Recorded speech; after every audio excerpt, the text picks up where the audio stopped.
Hello guys, চলে এসেছি নতুন একটা রেসিপি নিয়ে। চলুন আপনাদেরকে দেখুন, আমি ফ্রাই প্যান বসিয়ে দিয়েছি। এটা দেখুন, এটা হচ্ছে ব্রাহ্মী শাক। খুব তেতো লাগে, অনেকেই খেতে চায় না, কিন্তু আজকে যে রেসিপিটা দেখাবো সহজ পদ্ধতিতে সহজ ব্রাহ্মী শাকের পকোড়া। আপনারা খেয়ে দেখুন, খুব সুন্দর লাগবে। নিয়ে নিয়েছি একটা বোলের মধ্যে দিয়ে দেব ব্রাহ্মী শাকগুলো। প্যানে দিয়ে দেবো তেলটা গরম হতে থাকবে।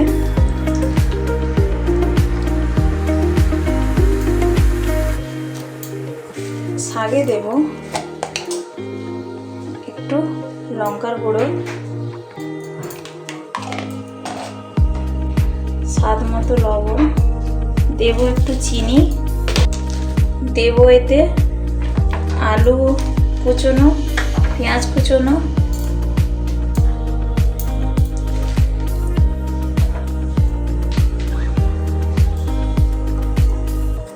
দিয়ে নেব ময়দা,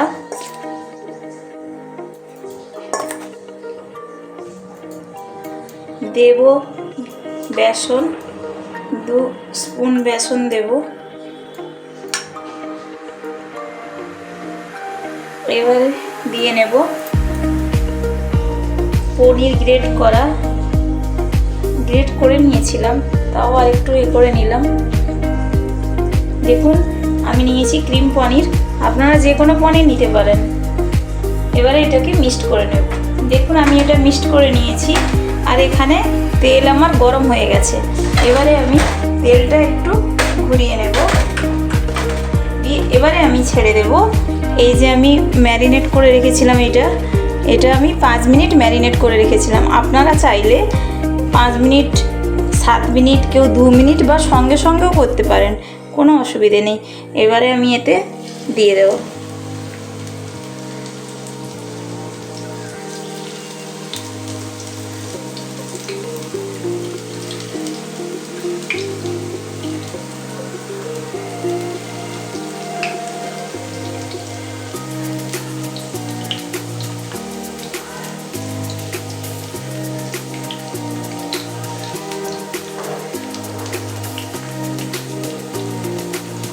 গ্যাস কমিয়ে ভেজে নেব।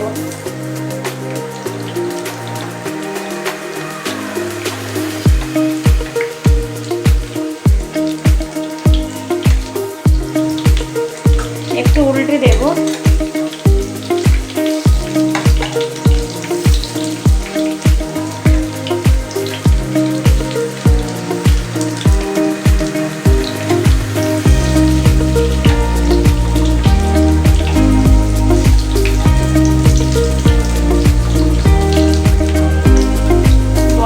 সুন্দর গন্ধ বেরিয়েছে।